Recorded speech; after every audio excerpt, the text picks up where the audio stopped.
All Yeah, right, I one, gotta two. find a cold opening since Mike won't let me use all the good stuff.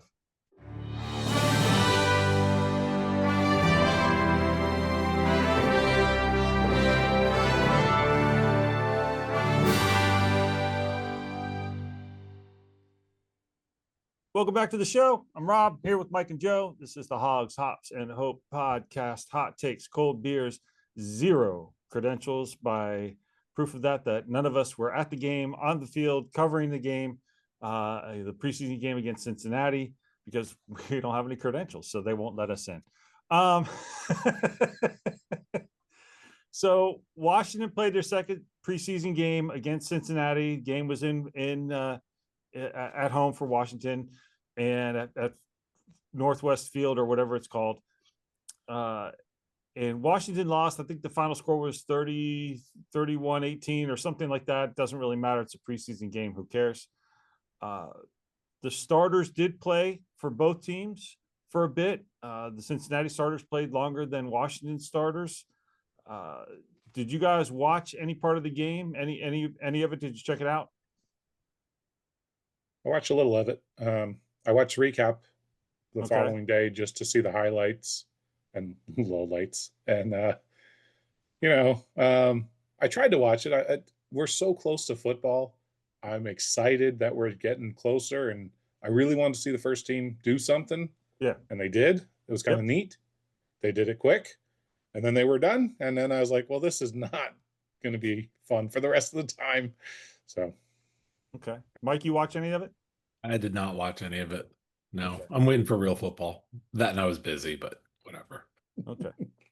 And obviously I skipped over the hops part, so we should go to what we're drinking tonight.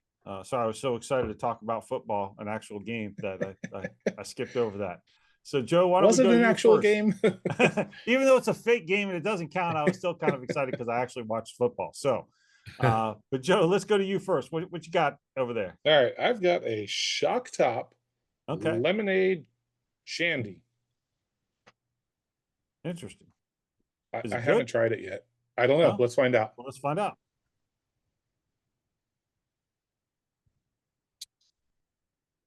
Survey says yes. Okay. Sure. All right. I don't taste lemonade. I don't. What the hell does shandy taste like? Sweet. It's like a sweet beer. Tastes like whatever you just tasted. What do you Nailed it. I got Virginia Beer Company Free Verse. It's a hazy IPA. Hazy, tropical, juicy. That pretty much describes it.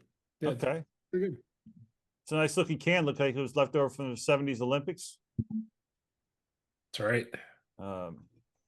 I went back to a very local beer, Golden Road Brewery here in Glendale, California, right down the road from me, not more than 10 minutes. I got the Ride On Tropical IPA. I know I have had a Golden Road before, but I don't think I had this one. This is a pineapple passion fruit beer. It's a IPA. It's 7.2%, and it's quite tasty. Nice. Yeah, I should have pointed out.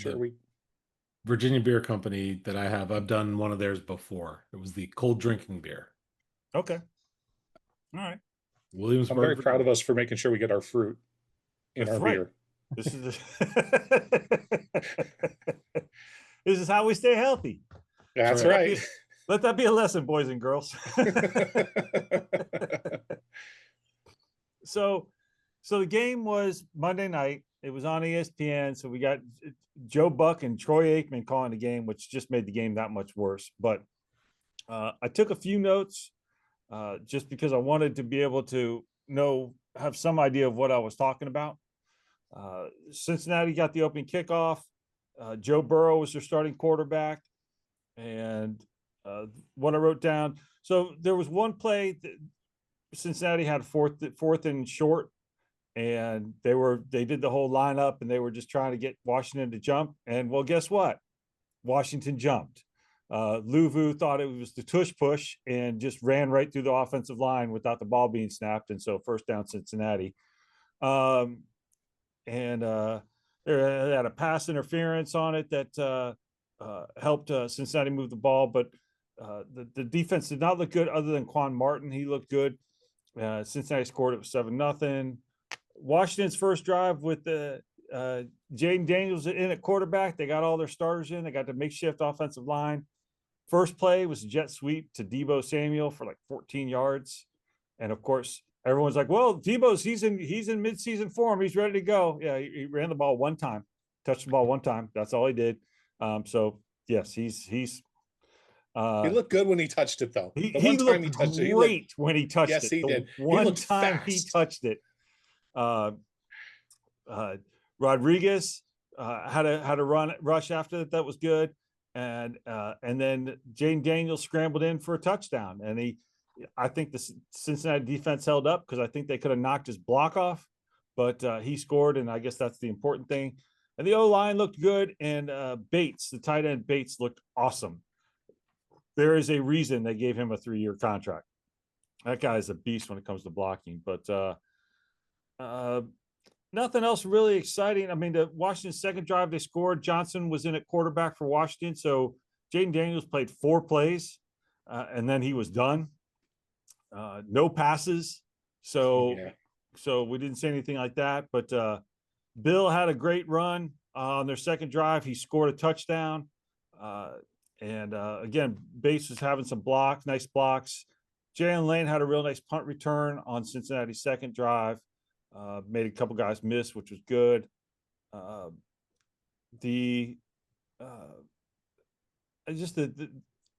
I got Cincinnati's third drive. Burrow was still in, and then my notes I wrote down that Reeves had a good tackle on third down.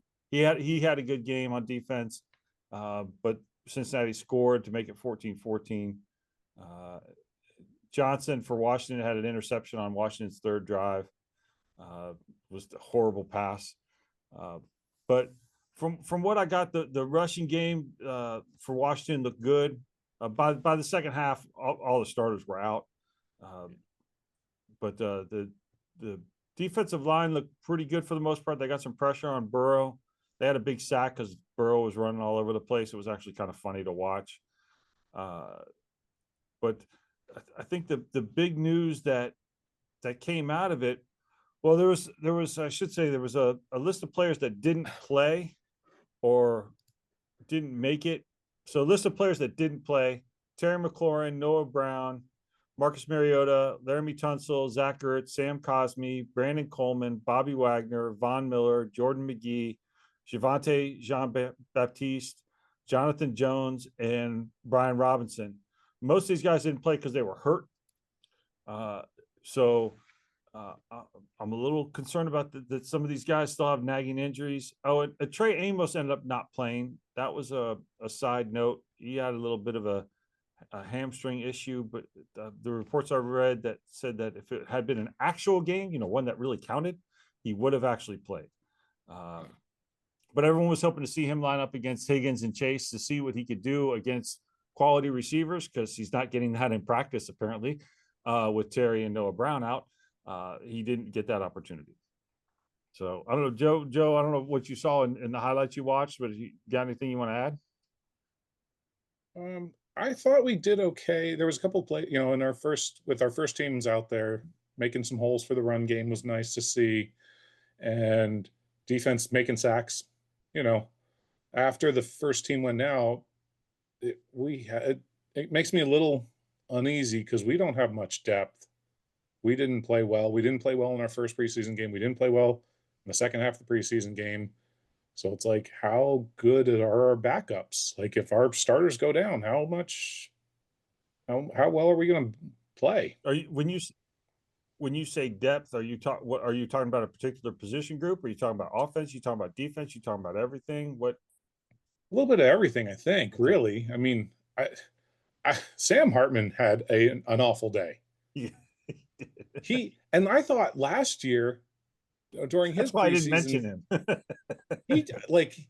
he did pretty good last year, and I was like, oh, okay, he's a young guy. Let's develop him. They had him on the practice squad at one point. I think he came up because Mariota was hurt, so he was on the team for a couple weeks, and he was looking okay last year. But this year he looks like dog shit. Yeah. He's throwing interceptions. He's making bad decisions. It's just, I don't know what's going on. You're being very, very kind. It's my understanding. So Washington has one more preseason game left against Baltimore. And with that being the final preseason game, that's usually with all the players who are trying to play to earn a spot. So you won't see any starters playing in that game at all.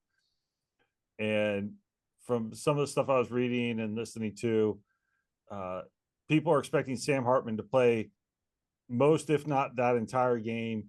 And he has to have the most amazing game performance to even be considered to make the team. No one expects him on the active roster at this point. Right. He's potentially just going to try and get on the practice squad, I guess, at this point, because they'll cut him and no one's going to pick him up because he's that bad. But he's been in the system now for a little bit, so Washington might put him back on the practice squad. So yeah, he's not good. No. But it was cool to see Bill step up and have his run game. I mean, we've been kind of joking about him being a quality running back, and he did okay. We'll see how he does, because I think we know what's about to happen to B-Rob. Well, we'll get to him in a sec, because I did want to talk about the offensive line. The offensive line was a little bit of patchwork with Tunsil out and Coleman out. Connerly had a good game at right tackle, and Wiley's been playing some left tackle, and Wiley's been having a good camp and everything. He'll probably end up starting the season at right guard. I think because I think after the way Connerly performed in this game that he might be the starter. There's still a little time, and they'll have some. They got practice time, but they don't have another joint practice against Baltimore since that was canceled. So I'll be curious to see how they grade that out, or how they decide who's going to end up being the starting right tackle. When did they cancel the joint practice? They did that last week. I missed that one. Okay. And Washington signed another tackle today. I don't remember his name. He's got some experience. I think that's part of your depth thing that you were talking about, Joe. And I think that's partly because Coleman's still a little banged up. They don't know exactly when Cosme's coming back. I know we talked about this before, Joe. You had mentioned that Coach said he thought Cosme could be back for the start of the season. I really don't see that happening, but no, I don't think so either. It was and looking back at that comment, it was almost odd. Okay. Well, just because I mean, all I was doing was saying what Coach has said, right? PQ has said, and it's like that's kind of weird. He's not going to be ready at all week one, but he's hitting all his marks. Yeah, yeah, that's what they keep saying. He's hitting his marks. Right. So we mentioned Brian Robinson. I mean, he's apparently I don't even know how to say. The simplest way to say it is the team is looking to trade him at this point. And apparently they were looking to trade him last year as well, but didn't get any takers. And Coach talked to him on Sunday, told him he was not going to be dressing or playing on Monday. He wasn't even at the game. And the team, I guess the team feels confident enough of going with Eckler, Nichols, Bill, and Rodriguez. And when you throw in Debo, who's going to get some rushes as well, that they feel confident enough that that's the way they want to go, as opposed to Brian Robinson. And they're going to try and trade him for whatever they can get, which I really don't think that will be much. A seventh rounder, maybe. I don't know who would trade for him anyway, because I'm also, you hear them say the trade rumor, and then the next thing you're hearing is they're just going to cut him. So it's like, why would you want to trade for him if you can just pick him up on the wire? Well, Miami apparently may be looking for a running back. Dallas could be looking for a running back. And so the reason you might trade for him is because if you think there's someone else that might try and claim him and offer him more money than you might, then it might be worth it to trade a 7th round pick or something to get him and make sure you get him and someone else doesn't. But on the surface, you're right. He's not worth anything, and they'll cut him if they don't get a trade partner. That's the scuttlebutt. So I guess my question to you all out of this, and Mike, you've been quiet, so we're going to go to you first. Is, Robinson's basically been the starter. He's a starter last year for the last 2 years, really. And, yeah, he was sharing time with Eckler last year. Been a little banged up here and there. He's missed a game or two. Had some fumble issues at the end of last season. But forget whether or not they trade him or just cut him. Do you think having him on the team makes a difference? Are they better with him, or are we going to even notice that he's not there if he gets cut? I don't think we're going to notice if he's not there, to be honest. I mean, look, we've talked about him. We've talked about running back, and throughout the draft and all that, we kind of were not saying that it was a area they needed to replace, but we've also talked about B-Rob probably wasn't the guy for there. So I think, yeah, I don't think we're going to notice it either way. I think Eckler will be fine. And look, Bill looks good. I'm not saying he's a starting running back, but it's kind of encouraging to see that. Maybe he turns into something. So I don't know. That part I'm curious about. But yeah, I don't think it matters. Okay. Joe? Yeah, I agree with Mike. I don't know. I want to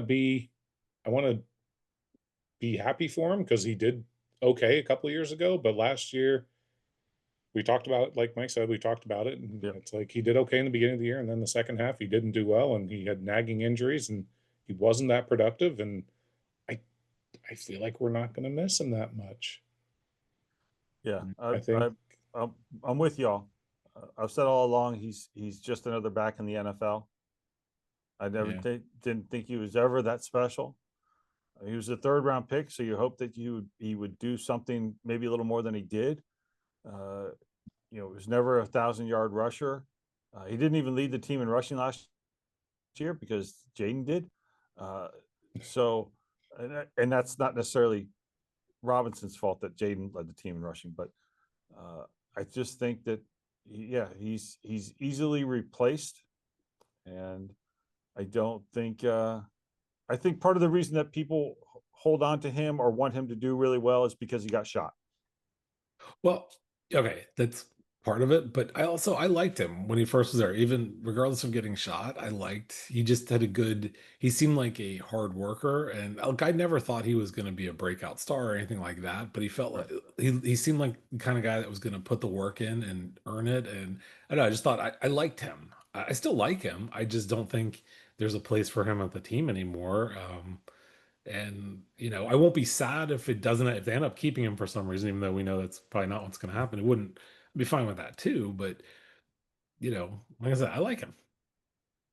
Well, one report I saw was talking about how there's some of these players who are not necessarily borderline players, but maybe like a player like a Chris Rodriguez who knows, like Chris Rodriguez is someone they drafted a couple seasons ago. He's gone back and forth between the practice squad and the active roster, and he's putting in the work. He's doing the little extra things on the side. And one of the reports I saw said that Robinson doesn't really do those little extra things.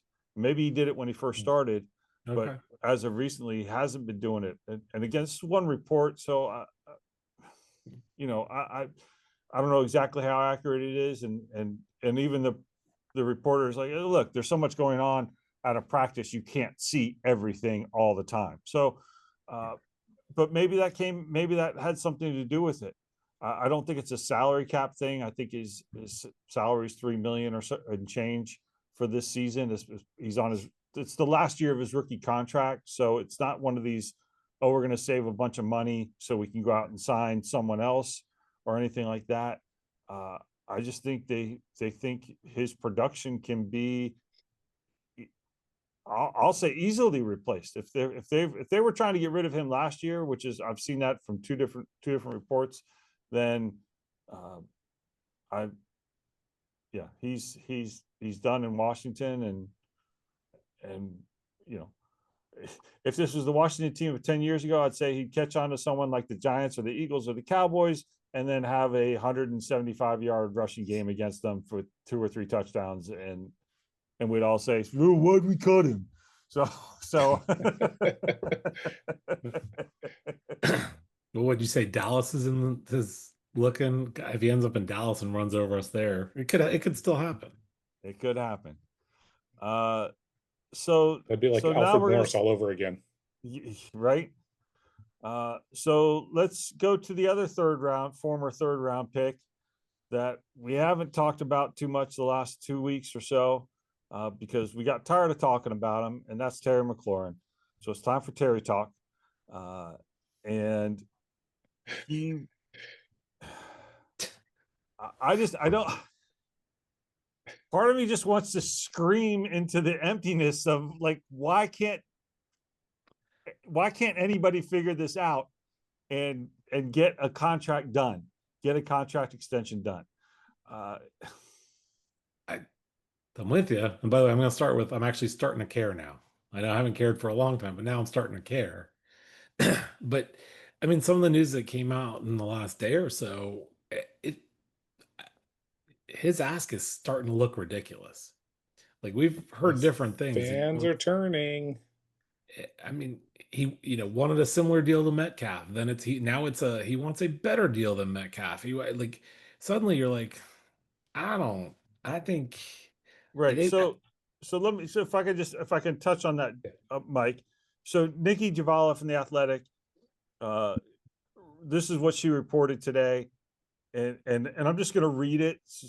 It says, one person with knowledge of McLaurin's contract negotiations says the veteran receiver has asked for more than DK Metcalf, who signed a 4-year deal with the Pittsburgh Steelers earlier this year. If McLaurin is seeking more than Metcalf's $33 million a year average, that would put him in the top 4 among receivers.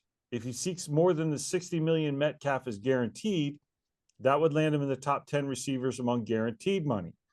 If McLaurin is using Metcalf's deal as a benchmark based on percentage of the team's cap, the Washington's wideout would be asking for more than 11.8% of the Washington's cap in average annual value, which would be at least the 5th highest percentage among receivers. So if he's asking for those things, for a higher average than DK Metcalf and higher guaranteed money than DK Metcalf, there is not going to be a contract extension in any way, shape, or form, because there's no way in hell the team is going to give him that. I don't care who he is or how long he's been on the team or all the things that he's done for the fans and the community or anything like that. And this would probably be his last year, and they may not even offer him the franchise tag next year. Yeah. But I think one caveat to that is everything you just said is he's asking for these things. And remember, it's a negotiation. So Sure. Whatever his ask is, it's never going to go up from there. So, and not to say, I mean, this still looks bad because there's been no movement, but just because he's asking for all those things or potentially asking for those doesn't mean that's what it takes to get a deal done. Right. I understand that. I think the more concerning part is we're hearing that now, this late into the process, which makes me feel like there just hasn't been movement. And how low is the commander's offer that he's negotiating? I mean, if that's still the number, if he's still looking for that number, then he hasn't come down from it. That's where I start to get worried. Okay. Joe, you worried? Or do you care now? I'm starting. Well, I mean, to put it, I mean, we said for the last couple of weeks, we don't care. We don't care. So, well, Mike said if he cares, do you care? My caring was related to. I'm starting to care. Okay, starting to care, whatever. My caring is related to listening to the news. I didn't care about the news anymore. I was tired of hearing it. Okay. But it's starting to sound like the fans are turning, because everywhere we went, everyone was saying, pay Terry, pay Terry. Yeah. And now everyone's like, oh, wait a minute, Terry, you're asking for too much here, buddy. Like, you're not worth that much. So we want you on the team, but Right. not for that much. And Yeah. But I, So, again, it's a tactic, right? The right. team, somewhere, this is an insider with the team, presumably, has released that information to maybe try to turn the fans, to get us, people like us, to be like, whoa, Terry, we're with you, buddy, but not at that. Or well, was it someone from Terry's camp? Because in the past, it's been Terry who's released these things when we say, who's the unnamed source? and now both sides are digging their heels in, and it's like, now the fans are like, they're picking sides. Everyone was on Terry's side before, but I don't know if everyone still is. And we're sitting here talking about it, and I don't think he's worth that much money. Yeah. And we can't tie up that much money in the future. And like, he's been an amazing player, and he's not he has never had health issues, so he's always been available for us, and he's always been on the field. Yep. So in that regard, that's fantastic. But he's 30 years old, and as these guys get older, they start declining quickly, as far as production.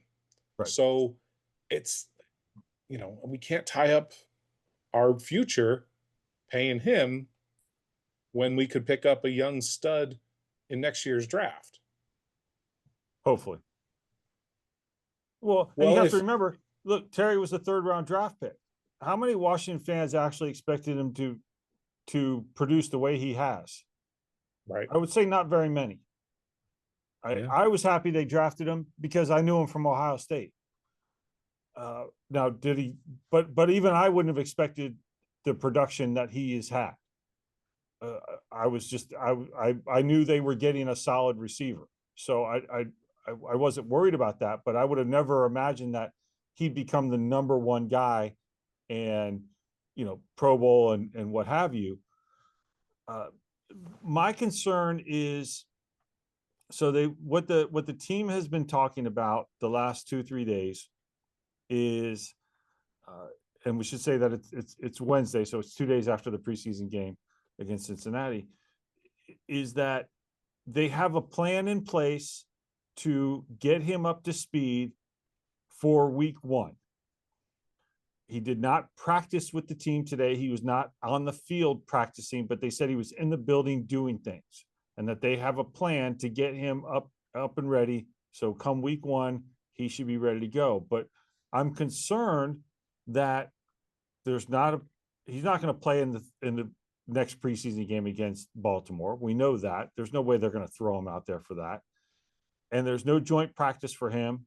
So he's not going to get that. So we're relying on basically 2 weeks of practices for him to get up to game speed. And I'm sure he's in great shape, but he hasn't been practicing.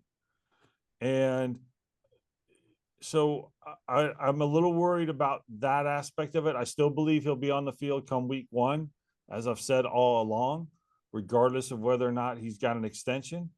But now I'm worried about, and this is where the pessimist in me is really coming out, is how much is he going to be motivated to get ready for week 1? He's got to play the season so he gets credit for it, and if he wants to get paid. But if he's really that pissed off, and there's that much difference between what he's asking for and what the team is offering, is he? I believe he'll perform, but I just there's a part of me that says he's not leading up to week 1. He's not going to give it his all. it's in his best interest too, though. I Yeah. understand that. Because he's under contract already. Yes. He can't. So it's like, if he wants to get paid, he's got to bust his ass this year and prove that he's worth it, because it sounds like the Commanders aren't going to, they're not going to do it. So Right. who is? Like, who's willing to pay that kind of money for him? And I mean, we'll have to see what happens. Well, I don't think anybody would pay him that kind of money, quite honestly. Right. You don't think so? No, because he's 30 for this year. If he was to sign an extension with Washington or anybody else, that extension starts on year 31. And when you hear about all the constant reports coming from the team, they're so analytic based that production drops off at age 30. That's this year. That's not next year when the contract extension would kick in. That's this year. He's 31 when the extension kicks in. And you got to imagine if you think drop off comes at 30, then there's going to be drop off at 31. So I don't know that teams look, if he came out this year and he caught 100 passes for 1,500 yards and 15 touchdowns, then yes, there'd be a team next year that would be more than happy to give him 30 plus million a year average, I'm sure. But if that's the case, Washington would franchise him. They'd slap a tag on him if that was the case. So I don't know. Yeah. Now the question is this: you think he's going to be on the team by the end of the year? I wonder if they're going to try to trade him mid-season like they did with what's his name, Young. Try to get anything you can off of him. No, because I think the difference is that's a good point. But the difference is this: Young was injured. He had the major knee injury. He had become less productive, and Washington, if you get to, and I don't know when the trade deadline is, but it's back half of the season, I believe. Yeah. Washington, you have to figure Washington they're thinking playoffs. Are you going to trade what in essence, at least going into the season, is your second best offensive player? Are you going to trade your second best offensive player as you're trying to compete for the playoffs? I don't think so, because they know they can tag him if they want to. And right.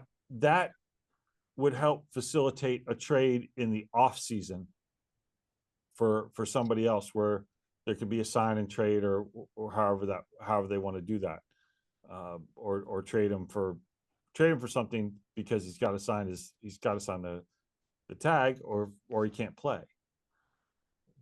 So I don't think they would trade him before the trade deadline, unless for some reason, and this is, God help us if this is the case, if for some reason half the team gets hurt or they perform just so poorly that there's no way this team's going to make the playoffs, then that would be an opportunity to trade him during the season. Other than that, there's no way they trade him during the season.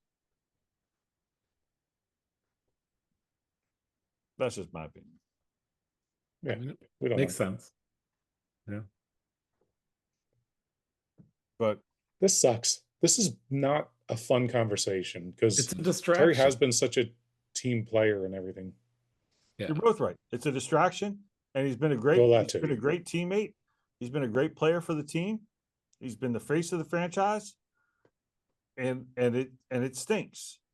And I don't think it's quite to the same level, but I remember when Art Monk got into it with the team, and then they let him go, and he ended up playing with the Jets or something, or the Eagles. I forget who he finished his career with. And I'm like, Art Monk should not be playing for another team. He should be in burgundy and gold.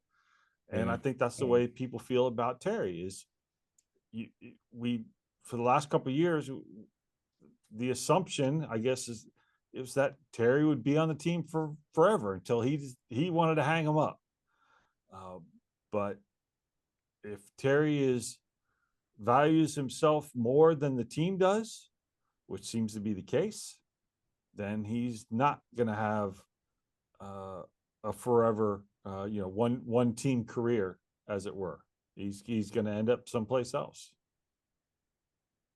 It will be interesting to hear what the actual offer was from the Commanders. Like, we don't know. We're hearing rumors that he wants to be up at what DK's at with the 33 million. It's like, are they at like 25 million? Are they lowballing him? Are they? No, from what I understand, that the team is more around the 28. Who was it? The guy, Cortland Sutton, I think, was the wide receiver from Denver that signed. a couple weeks ago, Yeah. we talked about this a little bit. Let's see if I can pull it Yeah. up real quick. I remember you saying that he was more in line with what Terry's numbers were. Yes. And that Washington, one of the reports I read said was that Washington would pay him a little bit more, would pay Terry more than Sutton just because of everything that Terry has been through with this team. Sutton signed a What is that, like? 4-year, 92 million contract with 41 million guaranteed. So what is that? 23 average, and with 41 million guaranteed. I obviously we're speculating, and we try to avoid that. But my guess is that the team is offering Terry something like a 3-year, $84 million contract with probably somewhere around 40 to 45 million guaranteed. If I had to bet on it. Well, did you see the people analyzing the video that he was talking to Peters on the sideline at practice? They're trying to read his lips, and he's saying he can't do it for less than 60 or whatever. Like, good Lord, people, let it go. Well, there's a Twitter account I follow. Got real good banner with this guy. He's a big fan, and he tweeted something today that I thought was really kind of on point with this for Terry. And he said the old regime technically gave Terry that market that he was looking for in 2022, giving him top 10 money at the time.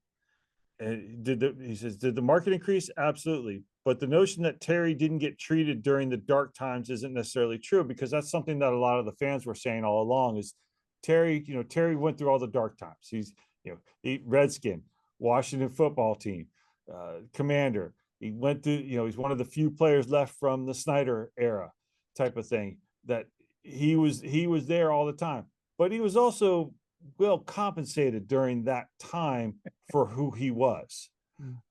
So I just found that interesting. It doesn't really affect anything, but it's kind of, to me, it goes back to what you were saying, Joe, that the fans are turning a little bit on Terry now, and maybe they don't support him as much as they did. They still love him. They still want him on the team.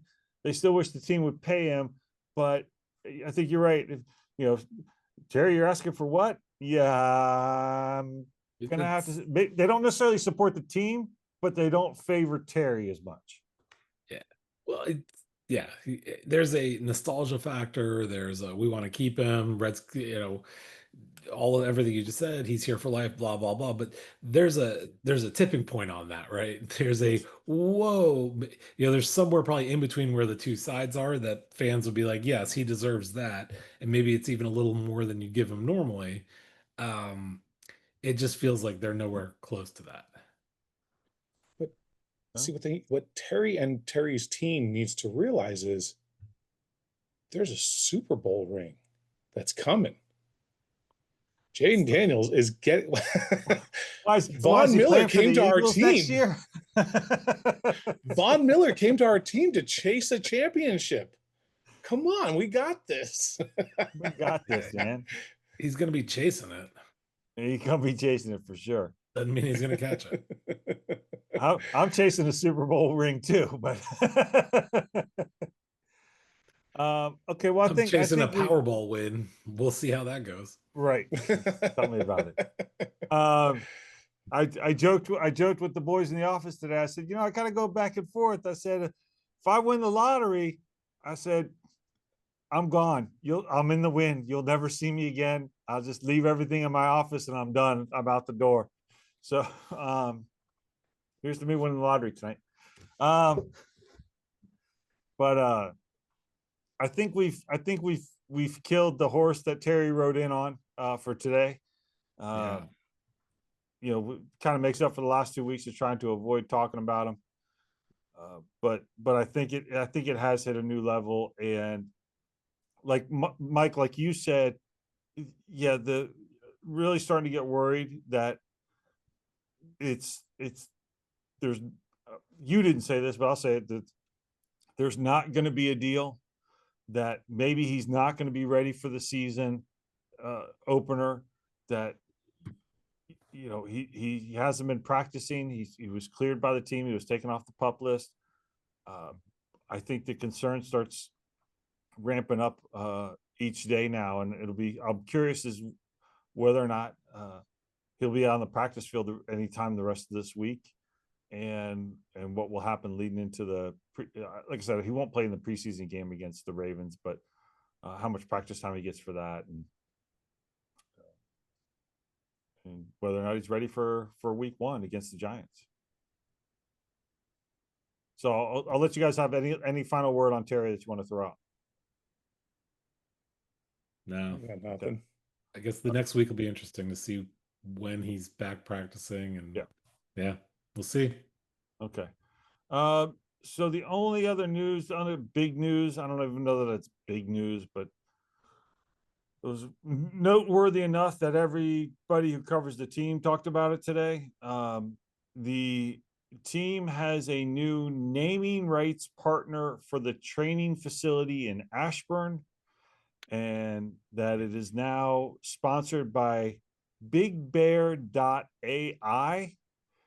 It is a McLean-based company billed as the, quote, leading provider of mission-ready AI solutions and services for defense, national security, and critical infrastructure.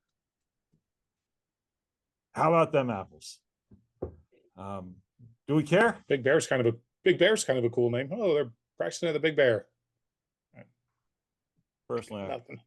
No, we don't care. Just business. That's money. Just more money in Harris's pocket.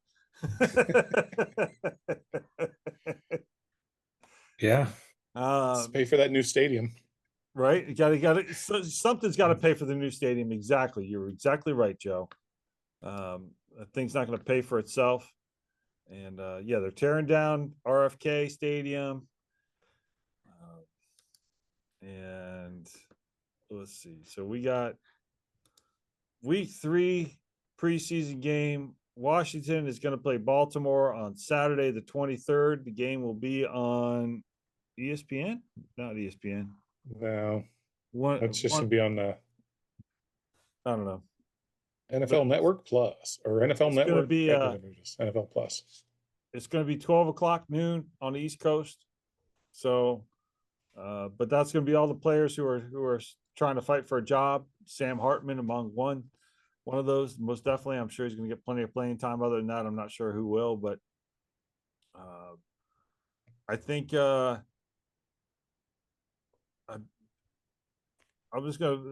my main concern moving forward is some of these minor injuries that have prevented people from practicing. Coleman practiced today. Was the first time since he practiced since basically the beginning of the month. And he didn't play in the preseason game against Cincinnati. So I have some concerns about that because we haven't really seen that offensive line, even without Cosme. We know I shouldn't say we know. Between us, we're assuming he's not going to be back for the start of the season, and it might be a couple of weeks. That offensive line we haven't seen the true offensive line yet, so I'm a little concerned about that. I'm not concerned about the running backs per se. As we discussed, I'm not concerned about Robinson disappearing, but wide receivers, I am concerned because as much as I say Terry's going to be on the field for week 1, our starting receivers for week 1 could be Jalen Lane and McCaffrey. Because Noah Brown's been hurt and Terry's hasn't practiced. Well, Debo. Did you say Debo? I say but they'll start 3, so Debo would be the 3rd, I guess. So that would be very. We had a hodgepodge team last year. We made it to the NFC Championship. They can piecemeal some crap together and have a decent season. Every break went the team's way last year. Every fourth quarter comeback went their way. The schedule was in their favor. Yep. And remember, like Jaden had to do a lot last year. We cannot rely on him making all the plays. That's what got RG3 killed. You're right. That is not. Yeah, I think we had a lot of luck last year, but if he's our pass or our rushing lead again, that feels like a problem. Yeah, I agree 100% with that. All right, well, I think that's a good place to end it. You guys got anything you want to throw out? Any last things? No. I'm just going to drown my sorrows. This is awful. If you're drowning your sorrows now over the second preseason game, and I guess part of it is Terry. We're 0-2. We're going to be terrible. Who cares? It's kidding. It's funny you should bring that up because there was some local reporter in the DC area who asked about that, about how concerned are we about as fans about the team being 0-2 in the preseason. And I commented that the only people who care about preseason records are the media, who have nothing else to talk about and or want clicks. And the talk in Washington used to be, since they're going to have the throwback uniforms. I forget what the stupid name is, the Super Bowl era uniforms. And we're celebrating all that. The team wouldn't win any preseason games, and then they go win the Super Bowl. So, and then when they would do well in the preseason and they would win games, right, they would suck during the regular season. That's right. And when they won those preseason games, that's when the fan base was like, we're going to the Super Bowl. And then, I don't know, you start out 0-7 or something. Yeah, it means nothing. Well, we don't need to worry about the preseason getting people to say we're going to the Super Bowl. They're saying that anyway because we went to the NFC Championship game last year. Well, that's the natural progression. So I guess they go to the Super Bowl this year, and then they win it the following year because you have to progress. Or are we going to skip a step? No, I think you're right. We go this year and win it next year. Okay. I'll still going to the Super Bowl, baby. All right. I'll have to go to Vegas and make some bets. That was some internal conversations over here about last year, because there might have been some legal bets on Washington winning the division and winning the conference championship and going to the Super Bowl, and it turned out fairly well. This year, though, you can't really make those bets with like, hey, it'd be great if it happens, because the odds aren't nearly as good. And so, so Powerball 643 million. Here we come, baby. All right. Well, I guess we'll end it there. Thanks as always for tuning in and watching us on YouTube, and click and like and subscribe, because you guys aren't really doing that enough for us. Appreciate it. And listening on Spotify and Apple Podcasts. Please tell your friends. The entertainment value on this is priceless, let me tell you. And I say that as someone who goes back and listens to it myself. But I guess until next week, and we'll hopefully we'll have look, we didn't even talk about kickers tonight. Well, cool. We got something for next week then. All right, cool. We didn't want to use up all our stuff tonight. So until next week, bye. Bye. See ya.